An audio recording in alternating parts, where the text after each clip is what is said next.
Esto es Coachcast, un programa para iniciados, casuales, hardcore gamers y todos los amantes de los videojuegos.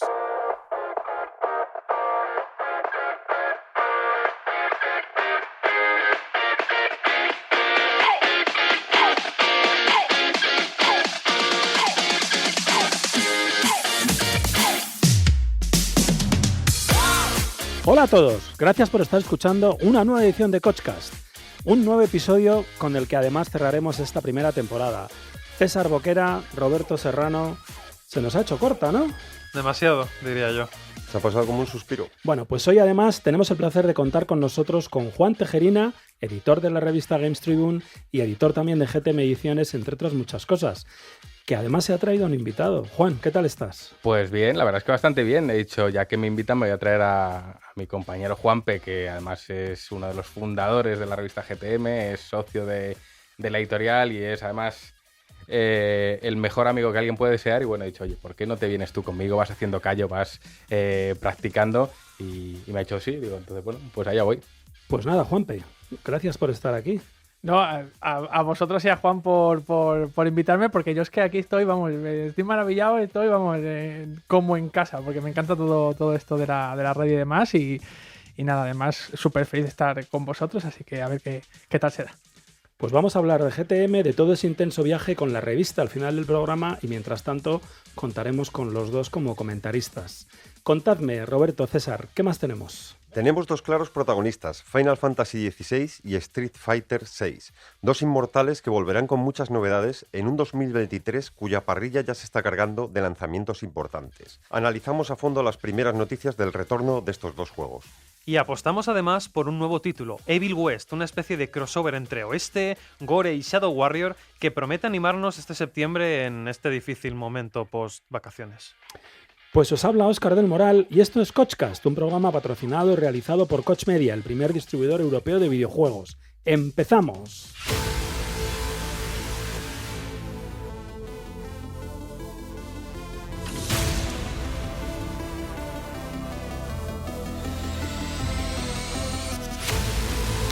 En este programa ya hemos declarado nuestro amor incondicional por Final Fantasy, especialmente por parte de algún miembro del equipo. Y sí, César, te estoy mirando a ti. ¿Cómo no?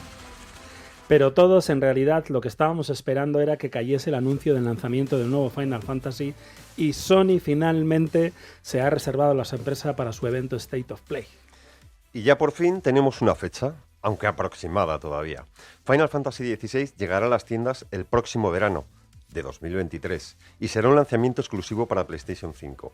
El anuncio se produce con Stranger of Paradise todavía muy reciente y dentro de la celebración del 35 aniversario del juego, de los que ya hablamos en un programa anterior con Celia de la comunidad Final Fantasy y Viento de la capital olvidada. Hemos visto ya un par de trailers, además de numerosos detalles que Sony ha ido filtrando. Así que, César, creo que no me queda más remedio que empezar por ti y que trates de ser lo más breve posible, porque podríamos estar todo el resto del programa escuchándote hablar de Final... Sí. Venga, ya, da. A ver, yo pues lo que voy a comentar es que me ha flipado el último tráiler, como fan de toda la vida, y que me encanta que vuelvan a las raíces de la saga con elementos tan clásicos como invocaciones y chocobos medieval, tal, cristales y demás, y que todo tiene muy buena pinta, la verdad. He sido breve. Pero demasiado. Bueno, que tiene todo muy buena pinta y que estoy deseando que llegue veranito del año que viene para, vamos, pillarme por lo menos una semana de vacaciones y encerrarme en Balistea, pues hasta que me lo pase, me saque el platino, no lo sé. Vamos a preguntarle a Juanpe. Venga, a jugar. Madre mía, Final Fantasy XVI. Yo es que cuando se anunció Final Fantasy XVI y iba a tener ese tono más oscurillo y demás, me sorprendió muchísimo, sobre todo porque venimos de una saga que quiere cada vez llegar a más público y más público y más público, y además con ese Final Fantasy VII Remake todavía ahí dando que hablar, y cuando ya salió esta última tanda de novedades con esa fecha aproximada de Final Fantasy XVI, que tengo que decir que me sorprende que sea en verano, lo tengo que comentar. A mí me llama mucho la atención sobre todo el hecho de que hayan llevado elementos que ya les han funcionado en la saga, como convertir un poquito Final Fantasy más del RPG al Action RPG, ¿no? Que a mí me ha llamado mucho la atención. Soy muy de Action RPG. Soy fan condicional de Kingdom Hearts, así que imaginaos. Y es lo que más me ha llamado la atención. Sé que es algo también que ha cogido a la comunidad un poquito desprevenida. Están ahí un poquito que sí, que sí no. Pero yo creo que va a ser un elemento muy potente para el juego después de ese Final Fantasy XV que también tenemos por ahí que gustó bastante, tenía sus cosillas, pero creo que también fue un saltito que terminó gustando. Sabemos además detalles del argumento y de un nuevo enclave, como bien ha citado César Balistea, un mundo formado por 6 grandes naciones del que ya conocemos un buen número de detalles. Todo esto insinúa un world building muy elaborado y con ciertos tintes incluso políticos. Juan, cuento contigo. A ver, a mí Cuéntame. Final Fantasy, yo es que soy ese fan de Final Fantasy que sería el repudiado, ¿no? Porque a mí me gusta todo lo nuevo que hacen, a mí me encanta. A mí me encantó Final Fantasy VII Remake. El fan acérrimo lo consideró casi no le gustó. O sea, dijeron, oye, es que esto no es clavado. Y a mí, al contrario, me pareció una maravillosa manera de volver a traer un clásico, porque para empezar lo volvía a encabezar el equipo que hizo el original, y segundo porque daba cabida, digamos, una representación muy alegórica de los fans que pedían que nada cambiase y están dentro del juego. Ahora llega este nuevo Final Fantasy XVI que viene de mano del equipo de Final Fantasy XIV, que es podemos decir, el Final Fantasy más exitoso de la historia de la serie. Y está detrás Yoshi P, que es este señor que todo el mundo adora, este señor con tantos anillos en las manos. Y es que está detrás alguien que ha sabido coger las riendas de un juego que nació fatal, como Final Fantasy XIV, rehacerlo desde sus cenizas, y ahora ha cogido Final Fantasy XVI y ha dicho, vamos a darle un enfoque más maduro, vamos a meter algo como sangre, que no es habitual dentro de Final Fantasy, vamos a darle oscuridad, vamos a ir a por el más 18, que vosotros sabéis perfectamente que eso impacta en las ventas, pero aún así creen en su visión creativa y dicen, oye, vamos a ir a por el más 18. Y encima dicen, no, ya el sistema de combate por turnos, vamos a ir por algo más de acción. Vamos a contratar al director de combate de Devil May Cry para que lo haga. Pues al final tienes detrás una serie de elementos que son la clave del éxito, que es gente que no falla y que son los mejores en su área. Entonces, si se van a encargar de Final Fantasy, genial. Si van a meterse en tramas geopolíticas, genial, porque le hace falta yo creo que un poquito más de acercarse a la fantasía oscura actual, que en Japón es muy conocida por obras como Berserk, que de hecho también tiene videojuego. Este tipo de fantasía de narrativa mucho más oscura, que recala mucho más en las sombras de la humanidad, yo creo que le viene muy bien llevárselo a Final Fantasy, porque no puede ser todo magia y colorines, que nunca lo ha sido en Final Fantasy, pero si no, oye, vamos a ir a un tono más oscuro y ver qué pasa. Yo creo que esa valentía de arriesgar y cambiar y no ir a por lo seguro, porque lo seguro ya lo tienen, son los combates por turnos, hay una serie de elementos muy icónicos en Final Fantasy que si los conservas va a ir bien. Pero aquí han decidido arriesgar, van a un tono mucho más parecido al 14 y yo creo que va a ser un juego que va a dar que hablar. Bueno, y yo creo además ahí que la audiencia, los que hemos crecido con Final Fantasy, pues es que es eso, hemos crecido también, ¿no? Ya no tienes, a lo mejor no los mismos gustos, pero tus gustos han evolucionado y ya no tienes los mismos que cuando tenías 14, 15, 16 años, y ahora te mandas también un tono más adulto, ¿no? Y yo creo que Claro. eso también es un acierto. Y o que sea, es lo como que decías tú. buscamos. Es algo que demandaba un poco y que el 14 me lo ha dado después de casi 3.000 horas. Y que yo tengo confianza Dios mío. absoluta en el salvador de la saga, que para mí es Yoshi P. Yoshi P. Sí. Entonces, yo creo que va a salir muy bien. Hay como todo, hay escépticos, hay gente que es muy reticente al cambio, pero yo creo que lo bueno es que digamos que la industria no se doblegue y no se pliegue ante la gente que no quiere que nada cambie, sino que se apueste por la evolución y ver hasta dónde se puede llegar. Y yo aplaudo muy fuerte lo que van a hacer con Final Fantasy XVI. Sin embargo, no va a ser un mundo abierto. No sé si esto Mejor. a César, por ejemplo, le ha pillado por sorpresa. No, porque imagino que será rollo el 12, 14 con zonas, ¿no? Interconectadas o divididas, y que se centrarán más en explorar esas zonas grandes, pero no será un mundo abierto como tal. A mí no me parece mal. Yo, de hecho, lo prefiero ahora mismo. Juanpe. Yo es que estaba pensando en que en realidad todas las decisiones que se han ido tomando para este Final Fantasy XVI tienen su lógica si atendemos a lo que el propio Naoki Yoshida ha ido comentando a raíz de los anuncios, de las novedades que se han desvelado sobre esta nueva entrega, porque de hecho comentaba, y lo comentábamos nosotros el otro día, decía, es que nos hemos dado cuenta, esto lo dice Yoshi P, que hay gente que no ha jugado nunca a un Final Fantasy. Claro, si tenemos en cuenta que esta serie cumple 35 años, si no estoy yo equivocado, este año, puede decir, claro, es que a lo mejor los jugadores que jugaron al primero o a los primeros Final Fantasy, a lo mejor ahora ya han perdido el interés o no tienen tanto interés como nuevos jugadores a los que queremos llegar. Por lo tanto, el hecho de dirigirse un poquito más hacia la acción, de no ofrecer ese mundo abierto al que no todo el mundo está interesado o termina por conectar con una mecánica de esta envergadura, ¿no? Pues está todo enfocado para, creo sobre todo, no solo a llegar a esos jugadores que ya conocían Final Fantasy, sino a otros muchos que precisamente a lo mejor por ese carácter muy japonés del JRPG no le daban una oportunidad a Final Fantasy. Y ahora a lo mejor con este Final Fantasy XVI, con ese tono más oscuro, que yo creo que incluso una audiencia joven ya empieza a interesarse más por temas más maduros, van a conseguir llegar todavía a una audiencia más amplia. Para mí es un tema de personalidad, ¿no? El juego al final tiene una personalidad y no todo tiene que ir hacia un mundo abierto, no todo tiene que ser hacia un juego de acción, no todo tiene que... O sea, está muy bien que los estudios mantengan sus identidades. Curiosamente, ¿qué os parece a nivel gráfico, Roberto? Algunos destacan sus tintes más fantasiosos y medievales y una línea, como muy bien citaba Juan, más cruda, ¿no? Más oscura que en anteriores ocasiones. A mí particularmente me encanta. O sea, todo lo que han mostrado en los trailers. Ese tono más, digamos, adulto o más oscuro. También me gusta muchísimo. Y luego, aparte, todo lo que han ido mostrando en ese vídeo, con todas esas invocaciones gigantescas, pues la verdad que yo creo que cumplen los deseos de muchos fans, ¿no? De ver ese tipo de cosas. O sea que, en ese aspecto, yo la verdad que estoy muy contento. Mencionabas, Juanpe, eras tú el que citabas el equipo de Final Fantasy XIV, ¿verdad? ¿O quién ha sido?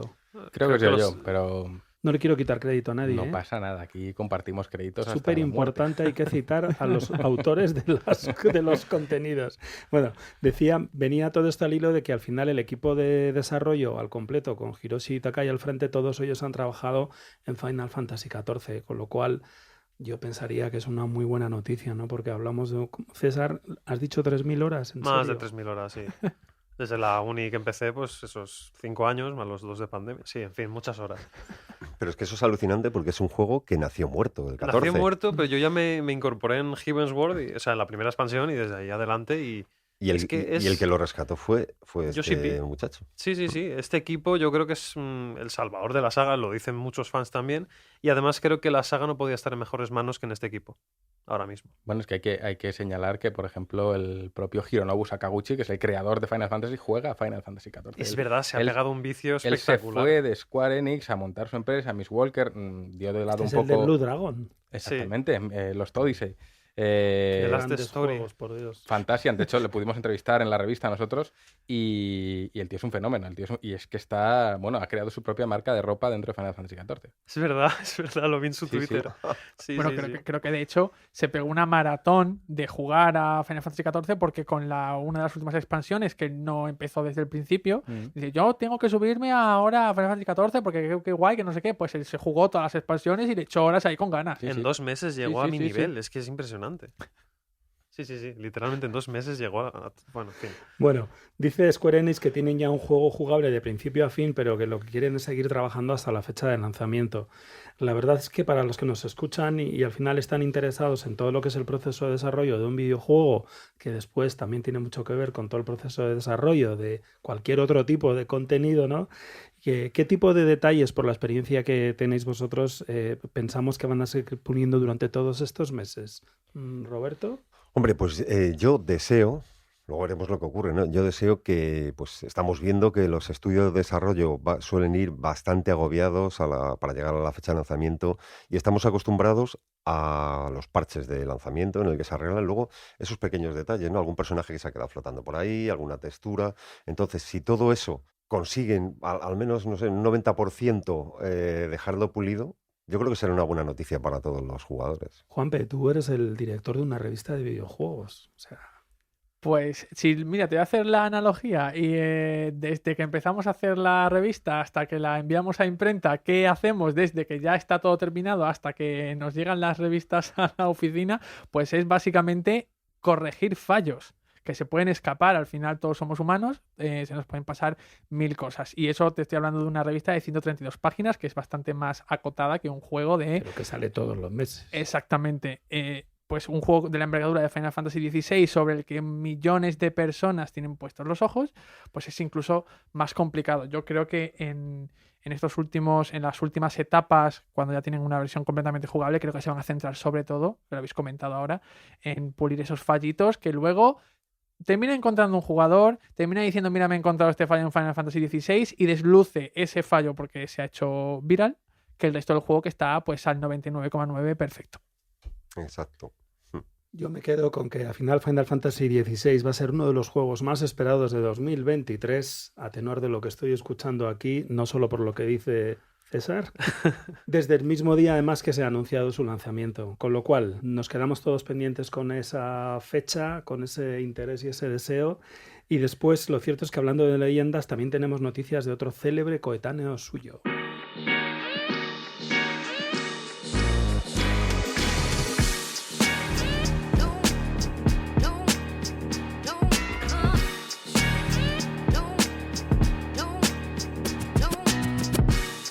Otro miembro de la ilustre generación del 87 se ha hecho también con todas las miradas tanto del mencionado State of Play como del Capcom Showcase. Street Fighter VI también verá la luz el próximo 2023 con fecha todavía por determinar. Capcom ha mostrado una generosa parte de su gameplay y, aunque avisan de que todavía se trata de una primerísima versión, parece que la franquicia resurge con las pilas bien cargadas. Street Fighter VI llegará con muchas novedades y con la intención de revolucionar el nuevo concepto de los juegos de lucha. Pues son, en efecto, muchas sorpresas las que acompañan ese espíritu de refundar la saga. Por ejemplo, vamos a tener nuevos modos de juego, a lo cual tendremos todos los modos clásicos y se añaden dos, el World Tour para jugar solo, creando un personaje y viajando por diferentes entornos. Aparte también del Battle Hub para jugar en competición, el que probablemente será el escenario de todas las competiciones oficiales. Dice Capcom que se trata de abordar los juegos de lucha desde todas las perspectivas posibles, algo así como ofrecer una experiencia de lucha 360, ¿no? Quizá en un momento en el que la lucha necesita particularmente de, no sé si de una refundación, pero sí quizás de una manera nueva, ¿no?, de decir las cosas. Necesita, ¿no?, un poquito de salseo, sí, Eso ahí, es. que la renueven, ¿no? Y la hagan más, no sé. Juan, te veo con ganas de hablar. A ver, es que Street Fighter, digamos que es la punta de lanza de todo un género. Y Capcom, concretamente como compañía, está en un momento muy bueno. Y viene de un momento malo, o sea, viene de haber aprendido de sus errores, de haber escuchado mucho al público en prácticamente todo y aprender de ese feedback para modelar todo lo que han ido sacando. Monster Hunter está batiendo todos los récords, Resident Evil ha resurgido, ¿no?, después de ese Resident Evil 5 y 6 que no tuvieron la acogida que cabía esperar. Ahora Street Fighter pues es, digamos, es una de las joyas de la corona de la propia Capcom. Con Street Fighter 4 dieron un giro a todo lo que era la lucha. El 5 fue un poquito más continuista y ahora viene el 6 que promete volver a reinventar un género donde digamos, la competencia, ¿no? Ese Tekken tampoco está en su mejor momento, Soul Calibur 6 tampoco ha brillado especialmente, y hablamos de un Street Fighter 6 que cuando se anunció despertó ciertas dudas, porque yo recuerdo, sobre todo entre nuestra comunidad, siempre yo hago un medidor de, nos piden portada de Final Fantasy XVI, desde el principio queremos portada de GTM de Final Fantasy XVI. De Street Fighter, cuando lo anunciaron, la gente dudaba. Ahora, con lo que se ha anunciado el nuevo vídeo, que además han cambiado el logotipo dio mucho que hablar, porque eso es es una declaración de intenciones. Uno, os escuchamos, no os ha gustado el logo, cambiamos el logo y ahora es así. Y el anuncio, cómo conjugan caras conocidas como Chun-Li o Ryu, que son, digamos, estandartes de Street Fighter, y caras nuevas, y se dan la mano y te presentan un mundo abierto que puedes pensar que no funciona en un juego de lucha, pero por algún motivo te transmite la sensación de que va a funcionar, también porque bebe un poquito de Yakuza, de ese rollo más callejero. Yo creo que estamos ante algo que promete superar a lo que fue Street Fighter 4 en su día, en cuanto a el salto a las 3 dimensiones de un Street Fighter que realmente nunca ha dejado de ser bidimensional en cuanto al planteamiento. Así que yo le tengo muchas ganas, muchas, y no soy jugador especialmente de online porque me parten un sofá en el lomo, entonces no me apetece. Pero jugarlo con los amigos, jugarlo offline y tal, sí, y creo que para un jugador como yo tiene más posibilidades, además de que para los jugadores online pues va a ofrecer una experiencia muy enfocada a los eSports. Sí, tenemos 7 personajes totalmente nuevos y, como muy bien has mencionado, vuelven Luke, vuelve también Ryu, Chun-Li, y todos ellos están recreados tanto visual como narrativamente. Lo cierto es, Juanpe, dice Juan, habla de una posibilidad de una portada en la revista. Yo veo ahí esta identidad visual nueva, ¿no?, que hasta cierto punto han construido. ¿Cómo ves tú que le sienta este nuevo aspecto? Yo lo he visto y a mí me ha llamado poderosísimamente la atención, y me alegro mogollón de que sea Street Fighter el juego, o la saga más bien, que llegue para dar un golpe en la mesa, porque si en su momento fue revolucionaria o si en su momento fue pionera en el género de lucha, pues creo que debe ser Street Fighter la que marque un antes y un después, o la que en ciertos momentos de la historia diga, pues aquí empieza una nueva etapa, ¿no? Aunque sea a nivel de juego o incluso a nivel visual, ¿no? Porque creo que entre los jugadores ha calado la idea de que un juego de lucha no tiene por qué ser especialmente artístico. Y no tiene por qué ser así. Creo que Street Fighter, precisamente Street Fighter, ha demostrado durante los últimos años que lo jugable no está reñido en absoluto con lo artístico. Le han dado una faceta artística y visual muy potente. Y en esta ocasión creo que lo han potenciado todavía más. No ha perdido ese toque, quizá, que tenía en Street Fighter V, que por cierto, Street Fighter V fue una de nuestras primeras portadas. Vega protagonizó la segunda portada de GTM en su momento, y no voy a decir que es una lástima, porque creo que el tiempo que ha habido entre Street Fighter V y Street Fighter VI le ha venido muy bien a Capcom para aprender y para aplicar novedades muy potentes al juego, pero sí que es cierto que en nuestra historia ha habido juegos que han repetido con diferentes entregas en nuestras portadas, pero Street Fighter no ha sido una de ellas, precisamente por lo longeva que ha sido, o lo que se ha dilatado en el tiempo Street Fighter V. Pero en el caso de este nuevo Street Fighter VI, yo creo que la identidad visual se ha potenciado muchísimo más que en el caso de Street Fighter V, y a mí eso me gusta, porque, como digo, se demuestra que los puños no están reñidos con el estilo. Bueno, de hecho lo que ha ocurrido es que visualmente el juego es mucho más realista que otras entregas y curiosamente utiliza el Resident Evil Engine, que en teoría es el mismo motor de juego que utiliza Resident Evil 5 Remake o el propio Devil May Cry 5. Prescinden de Unreal, que probablemente, suponemos que será porque el propio engine es de ellos, ¿no? Es interno de la casa. Roberto, ¿tú crees que esto tendrá impacto en el juego? Yo creo que sí. Todos hemos visto los resultados del Resident Evil Engine, ¿no? En los remakes de Resident Evil. Y yo creo que a todos nos ha dejado no satisfechos, sino muy satisfechos. Entonces ya tienes un motor a ese nivel, que lo hagan con Street Fighter, una de las sagas icónicas, por no decir la saga más icónica de Capcom. Y con los vídeos que nos han mostrado hemos visto ese toque, como decía Juanpe, ese nuevo toque, sin perder la identidad en ningún momento. Porque tú lo ves y dices, es Street Fighter. Pero remozado, no sé, la verdad que les ha quedado muy bien, con lo cual yo creo que va a ser muy bueno y que nos va a gustar a todos. Entiendo, César, que no tenemos preferencia por uno o por el otro, porque no estamos hablando de Unity, ¿no? No, claro, pero a mí me gusta que usen su propio motor, porque es que han demostrado que lo tienen muy bien optimizado. O sea, es un motor que funciona muy bien en todas las plataformas y que lo han sabido potenciar al máximo para que todo funcione perfecto. Entonces yo por mí que sigan adelante con este motor, además que les queda muy bien. Bueno, también se confirma que incluirá el rollback netcode, que es para mejorar la experiencia de lucha, y crossplay, por supuesto, para poder jugar entre sistemas. Y además presenta una nueva funcionalidad, Game Face, con la que podremos hacer gesticular a nuestro personaje y provocar y confundir al enemigo. Muchas cosas, ¿no? Juan. Muchas cosas, ¿no? Para dar 2 tortazos bien dados Sí. en la cara. Lo que sea con expresión. Claro, o sea, con emoción. Pon cara de mala leche que te voy a calzar. Eso. Pero no sé, yo no lo sabía. Esto me acabo de enterar ahora que tenía lo de las expresiones faciales. No sé hasta qué punto influirá en el combate. Supongo que será en momentos previos o donde haya unos planos más cercanos de la cara. Pero, a ver, todo es que yo hablando con gente de la industria, sobre todo con desarrolladores, cuando hablas del R-Engine, todo el mundo te dice es magia negra. Nadie sabe muy bien cómo funciona tan bien. Y es lógico y normal que al final abandonen motores de terceros para centrarse en el propio por las ventajas que les va a dar, tanto económicamente como, oye, si lo hemos desarrollado in-house y esto es nuestro, que funcione. Entonces, no sé, yo lo que se ha visto a mí me ha llamado mucho la atención y si tiene todas estas funcionalidades, oye, luego ya depende del jugador que las utilice más o menos, pero nunca sobran, que eso es lo importante. Entonces, cuanto más añadan, luego lo veremos en otros juegos. Luego verás cómo Street Fighter, como punta de lanza que es, marca una tendencia que otros juegos van a seguir. Y a mí es lo que me resulta verdaderamente divertido para saber si un juego es líder o no, es cuando ves que los que están dentro de su propio círculo emulan lo que propone, porque están muy atentos y al final validan y confirman que lo que están proponiendo es bueno.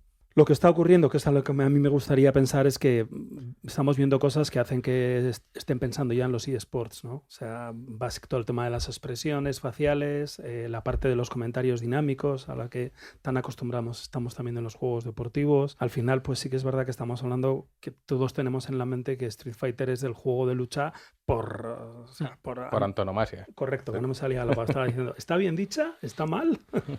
Por antonomasia. Con lo cual, hablamos de un producto que efectivamente tiene que venir con un puñetazo muy fuerte en la mesa y darle nuevos aires a un género que yo no creo que haya sido por los propios productos, sino por los propios jugadores, ¿no? Que van evolucionando y empiezan hasta cierto punto a desechar ciertos géneros, ¿no? Es así, a ver, al final hay tendencias, sobre todo los influencers marcan mucho, ¿no? ¿A qué se juega ahora? Pues normalmente se juega a lo que estén jugando los 3 personajes que acaparan el 90% de la atención. Y en este caso, los juegos de lucha siempre han tenido una atención fuera de los eSports. Todos recordamos a, ¿cómo se llamaba? Daigo, ¿no? Había como grandes luchadores de fuera de línea y ahora que hay eSports como tal, que hace unos años era inconcebible, pues es normal que Street Fighter quiera estar ahí. Y es difícil porque tiene que estar todo muy bien calibrado, la competencia es muy feroz y la comunidad a la mínima te da la espalda. Pero yo creo que precisamente ha pasado tanto tiempo, como decía Juanpe, entre el 5 y el 6, porque han estado midiendo muy bien qué quiere la comunidad, cómo funciona el tema de los eSports y qué pueden proponer ellos que no caiga en el olvido. Y en este caso yo creo que va a sorprender, va a generar una competición feroz y van a liderarlo. Al final ha habido pequeñas muestras, ¿no? De otros juegos con el rollback y tal, ya hay tecnologías que están comprobadas que funcionan y que lo incorpore Street Fighter 6 pues es muy buena noticia. Todos esperamos que sea la vuelta del género y que vuelva a ser otra vez la referencia de los juegos de lucha. Quizá así sea, César. Yo espero que sí. Además, es que en una casa, en mi opinión, por supuesto, nunca puede faltar un Street Fighter para cuando vienen colegas o viene quien sea. Es un juego que siempre tienes que tener en casa. Me quedo con esa gran reflexión, ¿eh? Bueno, lo dicho, veremos cómo esa tonelada de iniciativa se plasma en Street Fighter VI, que estará disponible en algún momento de 2023 y del que, por supuesto, seguiremos informando.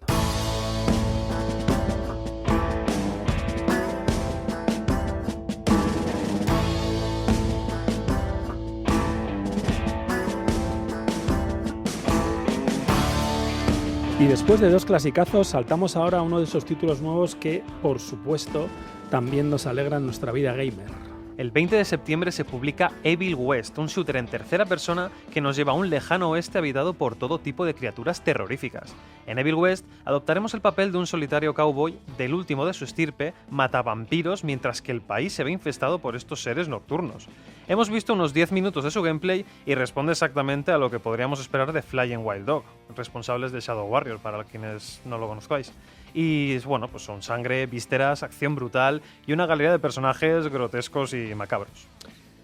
Es la primera vez que hablamos de juegos que transcurren en el oeste, aunque no sé si en este caso a la hora de rescatar favoritos vamos a acabar coincidiendo todos en un solo título. Aunque yo recuerdo una franquicia de Ubisoft que se llamaba Call of Juárez, ¿puede ser? Ah, sí. No sé si os acordáis de ella. Recuerdo haber jugado en 360 sí. Y Yo cuando yo he visto Evil West, es que me ha recordado muchísimo a aquel producto. Yo recuerdo Gunslinger se llamaba. Ah, también. Sí. Estaba guay. Y el de Cartel, el que tú has comentado, había uno que era de Cartel, que yo lo jugaba mucho con amigos. Es que fueron como 2 o 3 diferentes que parece que les cogieron ahí el truco y el gustillo a tirar de motor gráfico y hacer diferentes modificaciones. Ya conocemos todos cómo es Ubisoft, ¿no? Pues las cosas como son, pero sí que es verdad que yo recuerdo que a mí me entretenía mucho. Pero insisto en que es la primera vez que mencionamos un juego que transcurre en el oeste, así que la pregunta de rigor es, y te la lanzo a ti, Roberto, ¿qué expectativas te han creado estos 10 primeros minutos de gameplay de Evil West? Pues estaba expectante para saber qué era lo que nos iba a mostrar Focus, ¿no? Con el nuevo producto de Flying Wild Hog. Y la verdad que después de ver los 10 primeros minutos, pues han sido muy satisfactorios. O sea, me he encontrado una acción brutal, súper sólida. Y luego viendo tintes de... Vamos, que no es un RPG, pero que bueno, puedes mejorar armas, puedes mejorar cosas, de tal manera que tiene ahí cierta profundidad que va a hacer que el juego sea también más divertido. Y a nivel gráfico me ha parecido correcto, me parece que no sé, nos encontramos con un juego súper divertido y encima con una temática que me gusta, ¿no? Te mezcla el oeste con los matavampiros, así, ¿no? Algo ahí, no es una extraña mezcla, como un abierto hasta el amanecer o algo así, no sé. Me ha gustado. ¿Juan?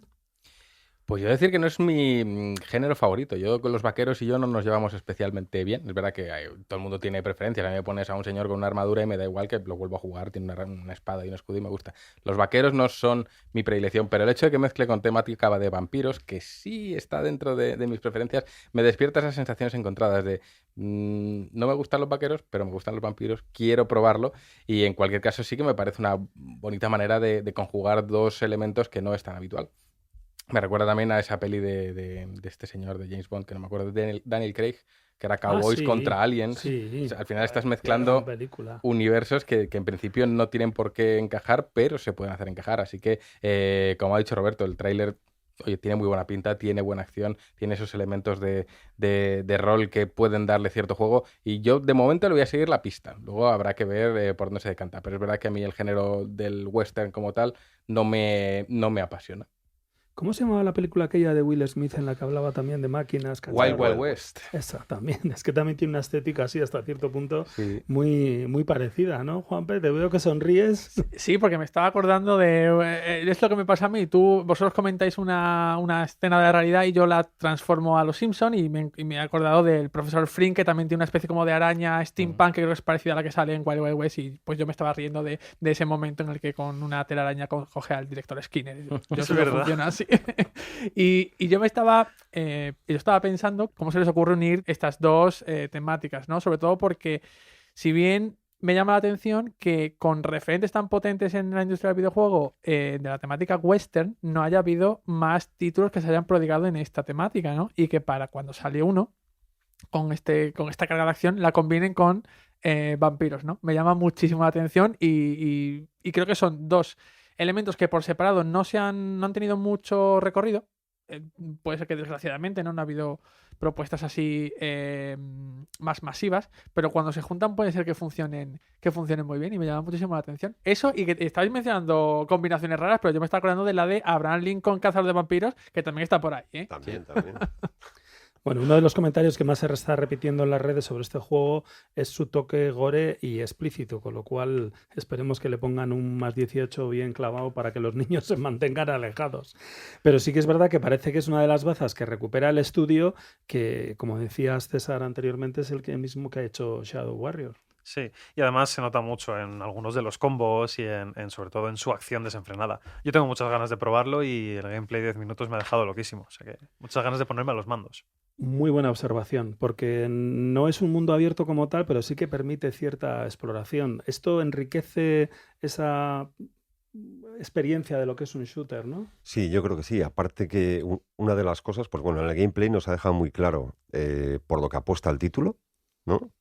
Acción a tope, pero sí tengo ganas de conocer un poquito más de la historia, ¿no? De ver de dónde viene el protagonista, por qué está cazando a esos vampiros, ¿no? Que al parecer pues eso está metido como una especie de sociedad secreta que se dedica desde hace muchísimo tiempo a cazar seres sobrenaturales. Entonces, esa parte sí tengo ganas de conocerla, ¿no? Y ver cómo la implementan dentro de la historia. Y luego ver cómo han reflejado eso, ¿no? Con las diferentes secuencias cinemáticas, que también a mí es uno de los elementos que luego también me gusta dentro de los juegos. A mí me ha llamado mucho la atención, ¿eh? Hacía mucho tiempo que un producto desconocido, no voy a llamar de lo que ya conocemos porque mencionábamos antes Final Fantasy XVI o mencionábamos a Plague Tale o mencionábamos a Street Fighter, que al final son productos que ya conocemos y que llevan un tiempo entre nosotros. Y esto es una franquicia nueva, que sabemos lo que cuesta construir una franquicia nueva y que ya de primeras, viendo simplemente el gameplay, ya digas, pues tengo yo ganas de jugar a esto, pues me llama particularmente muchísimo la atención. Además parece que la edición física traerá algún regalito, ¿verdad, Roberto? Sí, la edición en caja va a traer un DLC. Momento publicitario. Claro, hombre, esto hay que contarlo para que la Claro, gente lo claro, sepa. claro. Y bueno, son elementos más cosméticos, pero bueno, que le dan al personaje ahí un toque más épico, en el que nos vamos a encontrar con el atuendo del defensor dorado para Jesse, que es el protagonista, y luego los aspectos de arma de reliquia dorada, que todos pues tienen un diseño bastante chulo y en línea con ese toque sobrenatural que tiene el juego. Muy bien. Pues ya sabéis, si os interesa la propuesta, Evil West a la venta el 20 de septiembre. Un juego para adultos con el estómago a prueba de balas.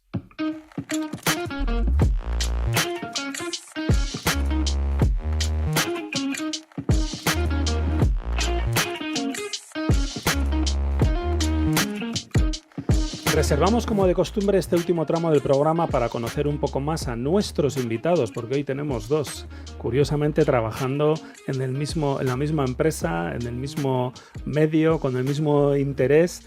Y lo cierto es que tenemos por un lado a Juan, que es diseñador de profesión, en su momento director de la revista Games Tribune y responsable también de GTM Ediciones, que también es director del podcast GTM Restart, que también es autor de la novela Los ojos del cuervo. O sea, yo tenía aquí un montón de cosas, pero tampoco quiero quedarme sin contenido para Juanpe. Así que yo te agradecería que a mí me ayudes para también explicar contar qué es lo que hace Juanpe, sin olvidarnos de todo lo que tú haces. Bueno, a ver, vamos a hacer Radio Verité y es que yo a Juanpe le he traído de extraperlo y sin avisar, así, con alevosía. Entonces, obviamente, Y Juanpe... casi nocturnidad. Sí, ha sido... Le he preguntado hace nada, 5 minutos, ¿me puede llevar? Sí, para adentro. Y bueno, ¿qué hay que decir? Es que al final Juanpe y yo prácticamente en GTM somos la misma persona porque entre él y yo construimos la revista cuando no era más que un proyectito. Bueno, es que GTM nació directamente para recompensar a nuestros redactores, ya que no se les podía en su momento remunerar de ninguna manera. Dijimos, ¿y si recogemos los textos que publicábamos en una web, en una pequeña revista, y la imprimimos y se la regalamos a los redactores?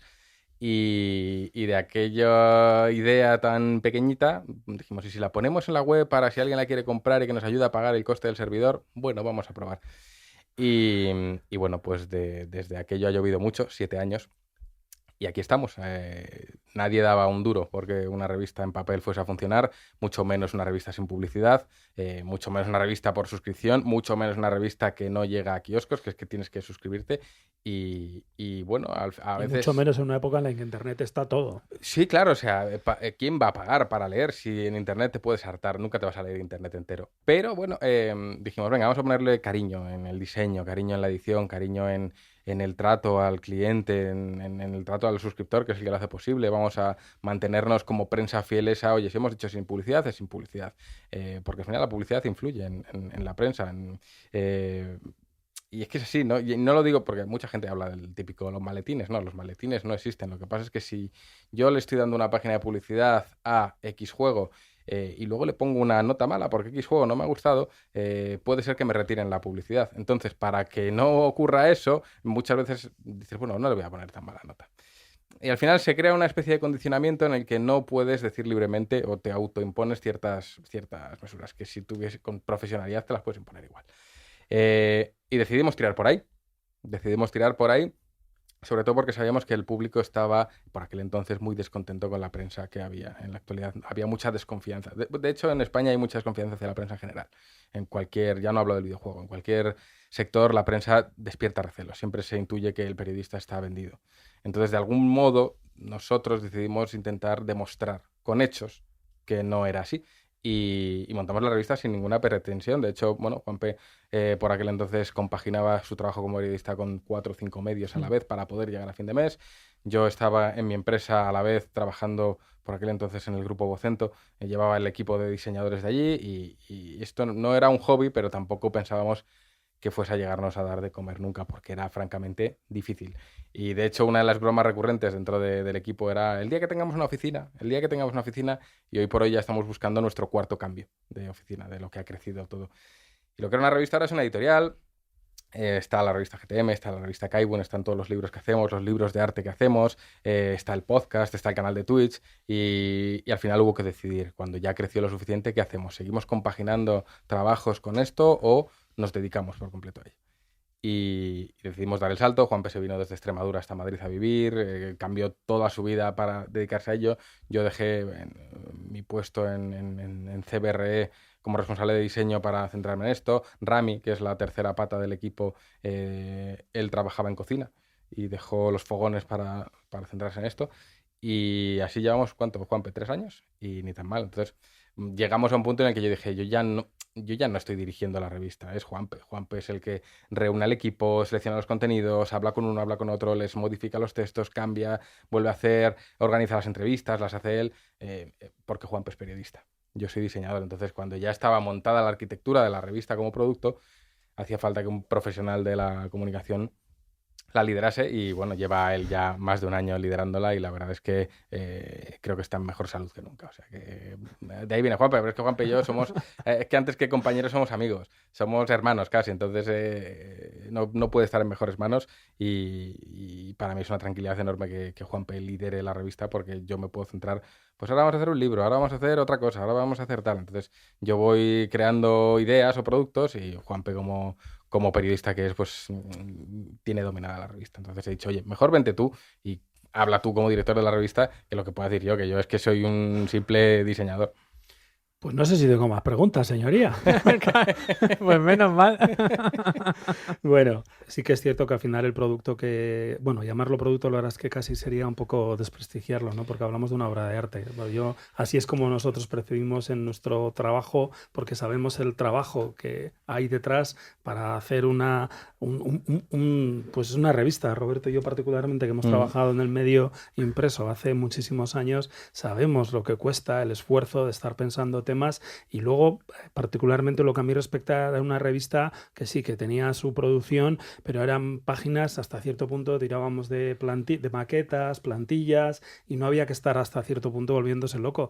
Pero vosotros, o sea, una creatividad absolutamente suprema, porque el valor que define a GTM es lo que dais con cada edición, portadas especiales, litografías, o sea, regalos de todo tipo y sobre todo una calidad detrás, ¿no? Esto, Juanpe. A ver, vamos casi por el número 80, que es el que estamos preparando ahora mismo, y con la perspectiva del tiempo puedes decir, bueno, pues lo hemos hecho, ¿no? Hemos hecho esto durante mes tras mes, durante 80 números, y a ver, es complicado, es muy complicado. Yo lo noto sobre todo mes a mes, porque vosotros lo decíais, ¿no? Y se pone mes a mes, tenemos que pensar temas, tenemos que averiguar qué hacemos, ¿no? ¿Cuál es el siguiente paso? ¿Qué es lo que tenemos que hacer? Porque la maquinaria literalmente no para. Nosotros básicamente estamos enviando los materiales a imprenta un mes y al día siguiente estamos pensando en qué portadas tenemos para el siguiente mes, hay que organizar el equipo, hay que moverse. Es un tren que no para en ningún momento. Y bueno, al final, si en su momento decidimos que GTM tenía que regirse por una serie de valores, pues los hemos llevado siempre por bandera y siempre al extremo. Si dijimos que no había publicidad y que el contenido tenía que ser de calidad, pues todo lo demás tenía que ir acorde con esos preceptos que nos pusimos al principio cuando comenzamos esta andadura, porque sí que es cierto que en web nos era mucho más difícil regirnos por los principios del periodismo, que en internet pues son muy difíciles que sobrevivan, completamente difícil, por no decir casi imposible. Y en una revista de nuestras características, que estamos más alejados de la actualidad, que podemos elaborar contenidos más sopesados, que incluso rocen otras áreas relacionadas con el videojuego y su desarrollo, ¿no? O como cultura, pues lo tuvimos súper claro desde el principio, teníamos que seguir por este camino. Y ahora lo difícil ya no era llegar a hacerlo, sino mantenerlo durante tantísimo tiempo. Y yo reconozco que es muy complicado. Lo hacemos con una ilusión tremenda, porque cada reunión que yo tengo con el equipo para hablar con ellos a mí me da energía porque yo llego a final de mes muy cansado por todo el trajín de la gestión de la revista, pero es hablar con ellos y yo digo, ¡buah! El número 80, el número que sea, y yo me vengo arriba cuando a lo mejor llegaba a la reunión con las energías bajo a los pies, ¿no? Y hablo con ellos y que están encantados, que se muestran súper agradecidos. Ellos que nos dan las gracias a nosotros continuamente por participar en la revista. Y yo diciendo, pero ¿por qué me dais las gracias vosotros a nosotros? No nos las dais a nosotros. Somos nosotros los que tenemos que dar las gracias a vosotros por querer participar en la revista y hacer que mes a mes crezca y sea mejor que el anterior, que es muy complicado, pero creo que con el equipo que tenemos es bastante más fácil conforme pasa el tiempo. Y bueno, si teníamos un contenido a la altura, pues no podíamos ofrecer menos que las portadas. Bueno, que al final las portadas las hace Juan. Tener esa mente despierta para poder parir 3 cuando no son más, porque creo que vosotros bien sabéis que ha habido algún mes en el que hemos hecho alguna locura, de incluso 7 portadas, 10 portadas diferentes, pues imaginaos. Y eso sumaré si alguna vez tenemos un monográfico de estos que sacamos cada 4 meses, en los que hay que sumarle otras cubiertas, más interiores. Al final es un desgaste creativo importante y creo que peleamos mucho, nos mantenemos muy bien y si algo nos caracteriza, creo que es el seguir peleando, el no agotarnos a pesar de todo. Vamos, yo creo que somos incansables a pesar de que estamos cansados. Entendemos que la misión era conseguir realizar un periodismo de videojuegos profesional, independiente y de calidad. Pero claro, la gran incógnita era que si en un entorno de clickbait absolutamente continuo y de información y de usar y tirar y de fake news, al final existía un público dispuesto a valorar y pagar por un proyecto así. Esto es lo importante, porque muchas veces cuando se habla de que queríamos hacer un periodismo parece que estemos diciendo o que vaya implícito que no lo había. Y no es así. Hablamos siempre con referencia a lo que nosotros hacíamos. Al tener nosotros una web y ceñirnos al SEO, a los motores de búsqueda, te das cuenta de que inevitablemente, si quieres competir en ese campo, tienes que caer en ciertas prácticas. Si quieres posicionar, tienes que hacer esto. Si quieres estar...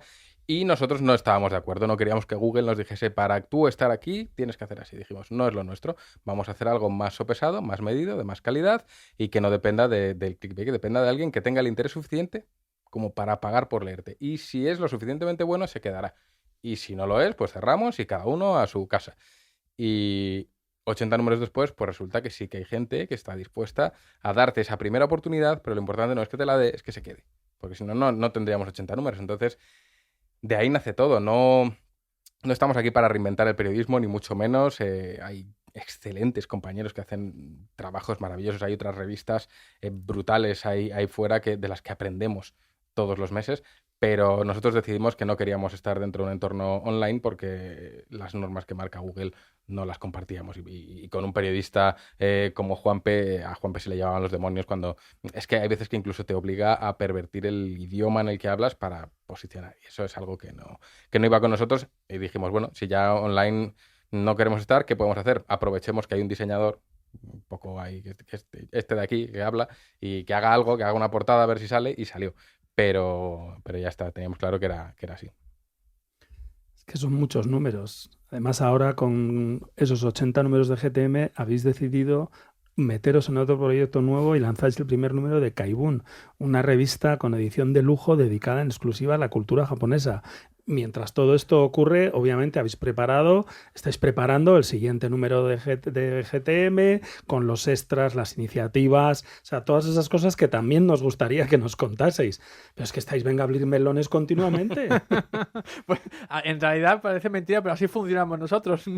Funcionamos abriendo melones, luego tenemos que comernos los melones porque están ahí abiertos, no los vas a tirar, y funcionamos así cuando básicamente funcionamos con proyectos en paralelo. Lo acabas de comentar tú, nace Kaibun y mientras está gestando Kaibun, que además lo llevó todo Juan con el equipo de José Álamo, que es el director de Kaibun, al mismo tiempo que se estaba llevando a cabo Kaibun estaba ocurriendo todo lo demás, y con todo lo demás es pues los siguientes especiales que había que hacer, las revistas mensuales, los podcasts, los directos de por la mañana y el resto de proyectos que tenemos todavía en marcha y de los que no se sabe todavía nada, pero están ahí. Y no lo quiere decir Juanpe, pero en medio de todo eso yo tuve una crisis de diseñador y dije, GTM es una mierda, tengo que rediseñar GTM a la vez que hago Kaibun, entonces rediseñé GTM entera, seguimos haciendo Kaibun y al final es un no parar. Claro, pero esto se te ocurrió a ti 2 días antes de entrar a imprenta, sí, que es lo importante. Eso no es nada, hombre, eso es lo normal. En un Mercadona. Si no fuese para entrar en imprenta no tendría gracia. Claro, es que era eso, fue un audio agorero total, en plan me quiero morir, si podéis pegarme un tiro, pegádmelo porque esto es horroroso, no me gusta nada. Y nosotros, no, por favor, que no está tan mal, no sé qué. Cogió el mismo día llegó del Mercadona, llegó a su casa, pim, pim, pim, pam, pum, ala. Ya está, no tardó nada en quitarse de en medio la faena. Y de Kaibun hay que decir que, bueno, que ha funcionado muy bien, pero hay que agradecerle a Coach Media, que nos ha apoyado mucho y estáis distribuyendo Kaibun a Game. Y está funcionando muy, muy bien. La acogida que estamos teniendo es brutal. Nos metemos en un terreno que no es tanto videojuego, que es manga y anime, pero ha funcionado de cine.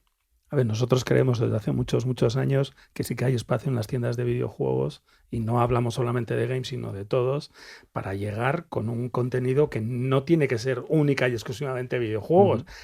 Lo que pasa que hasta cierto punto pues nos ha costado muchísimo, y agradecemos mucho porque vosotros también habéis hecho un trabajo. Al final es un tipo de contenido que es muy particular. Quizá lo que nosotros no hayamos identificado era lo que vosotros sí habéis hecho. Es muy tangencial. Eso es. Exactamente. Eso es. Nosotros lo hemos visto con nuestra comunidad, como gracias a que tenemos 3 portadas diferentes, las métricas hablan.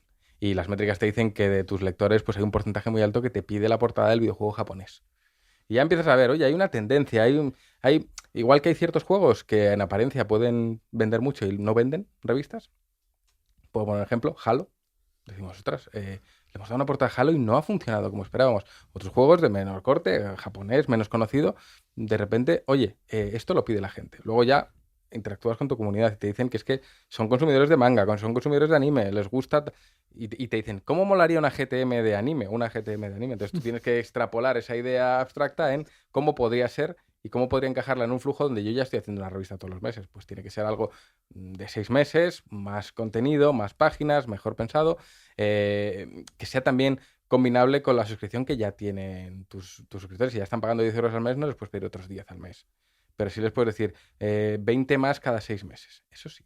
Entonces, combinarlo, hacer, y al final, pues ha habido una sinergia muy grande entre los ya lectores de GTM que se han suscrito a Kaibun y buscar esa sinergia entre intereses dentro de nuestro propio público, que curiosamente pues les gusta mucho el tema del manga y el anime. Entonces, mientras detectemos dónde está nuestro público y qué quiere, qué ha pasado, que el público del manga anime ha descubierto GTM, no la conocían a través de Kaibun, y nuestro público al revés. Entonces, hemos hecho una llamada a un nuevo público que no teníamos y además le hemos presentado un producto como GTM a un público que no nos conocía. Es que es de quitarse el sombrero. Bueno, quitarse el sombrero, ¿cómo qué sombrero japonés o qué sombrero había que quitarse ahora? ¿Qué sombrero usan en Japón? Bueno, tienes el de los Ronin, pero ese que a lo sí. mejor no va. Ese es el de pajita, este por aquí. Sí, Bueno, sí, pues sí. un sombrero de paja, que eso seguramente los que son seguidores de anime y manga reconocen cuál es el sombrero de paja, ¿verdad? Efectivamente. Bueno, lo cierto es que también habéis puesto en marcha el GTM Restart, un podcast semanal. Mencionabais ahí que habéis hecho 160 programas y más de 20 especiales. Es que os pasáis, o sea, hacéis muchas cosas. Somos muy pesados. Somos muy pesados. Yo se lo digo a Ramiro, digo, somos unos pesados, somos pesadísimos. Me doy pereza a mí mismo y es verdad. Pero bueno, el podcast empezó igual. Vamos a probar a ver si a la gente le gusta. Y resulta que gusta mucho, que atrae a nueva gente. Oye, os he conocido por el podcast y me he suscrito a la revista. Pues al final son nuevas vías de intentar llegar a un público que puede que no te conozca. Y nos recriminan mucho que no nos hacemos publicidad. Entonces nuestra única manera de hacernos publicidad es trabajando y que alguien hable de nuestro trabajo. Y así es lo único que hacemos. Y el podcast, que parecía también que iba a empezar como la prueba, pues ha ganado premio a Mejor Podcast 3 veces del año, con los premios Game Elks y con los de Buego. Tiene casi, sumando plataformas, supera las 8.000 escuchas semanales. Y lo hacemos con medios muy rudimentarios. Ojalá tener una sala así, sería la leche. Pero somos que en la oficina, con el tupper de comida en la mesa sucio, nos ponemos a grabar con nuestros micrófonos. Entonces, nos lo pasamos muy bien. Yo creo que mientras te diviertas y transmitas esa...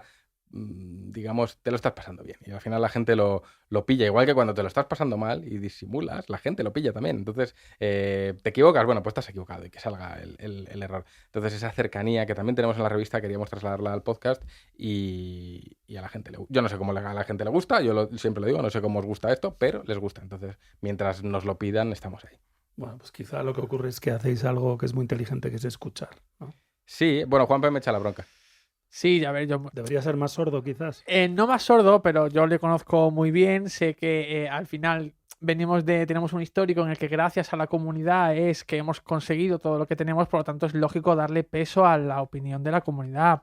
Pero yo sé que a estas alturas de la película, que tenemos afortunadamente, a muchas personas suscritas a la revista, todavía más que nos escuchan, nos siguen por Twitter y demás, pues sí que es cierto que hay que saber relativizar las opiniones, no que no valgan, no es que no sean útiles, sino que si llega una persona que no le ha gustado algo, pues aprender de lo que te ha dicho. Pero yo sé que, por ejemplo, de hecho, todo el diseño de la revista vino a raíz de una opinión negativa que no le gustó X elemento de la revista, ¿no? Y yo sé que él, a raíz de ese elemento, se puso a analizar cosas que, pues es verdad que esto podía estar bien o mal. A mí no me importa que rediseñes la revista, pero espérate después al número siguiente, no me lo hagas 2 días antes de la imprenta. Bueno, nos quedamos con la pasión, con la atención al detalle, con el interés por siempre mejorar, por escuchar, por la calidad, ¿no? Por seguir generando un contenido que al final además ayuda a que haya muchos más jugadores y también, sobre todo, muchos más lectores. Así que, Juanpe, ha sido un placer conocer más no solo de GTM, sino de todos vuestros proyectos que ni siquiera son editoriales porque van muchos más allá. Y nada, os deseamos mucha suerte y esperemos que... Se nos han quedado muchos temas en el tintero porque, claro, abarcáis tanto. Así que esperamos veros en algún momento, en algún futuro episodio más de nuestro podcast. Y, por supuesto, pues os seguiremos leyendo, escuchando y esperamos que también distribuyendo y ayudándonos también pues a llegar a más gente. Así que muchas gracias. Gracias a ti, Óscar, y bueno, un placer estar aquí. Esto es estar en casa. Sí. Si es que es así. Así que nada, que muchas gracias, de verdad. Ha sido maravilloso, así que cuando queráis que repitamos, nos llamáis que tardamos 0,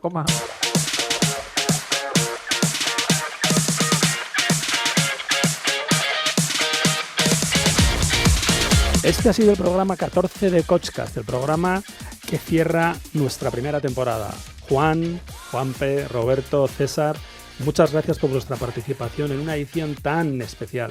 Volveremos desde luego con aires nuevos y las baterías recargadas después del verano. Mientras tanto, os deseamos unas grandes vacaciones y os pedimos que os suscribáis porque no nos gustaría perderos de vista a ninguno de vosotros. Ya sabéis que podéis encontrarnos en todas las redes sociales como Coach Media España. Roberto, unas palabritas para cerrar esta primera temporada. Deciros que ha sido una experiencia maravillosa haber participado en el podcast y que estoy deseando ya que vuelva después de las vacaciones. César. Más de lo mismo, ha sido una experiencia súper guay, súper chula, me encanta hablar y sobre todo hablar de videojuegos y que ojalá vuelva pronto. Feliz verano, cuidaos mucho y hasta pronto.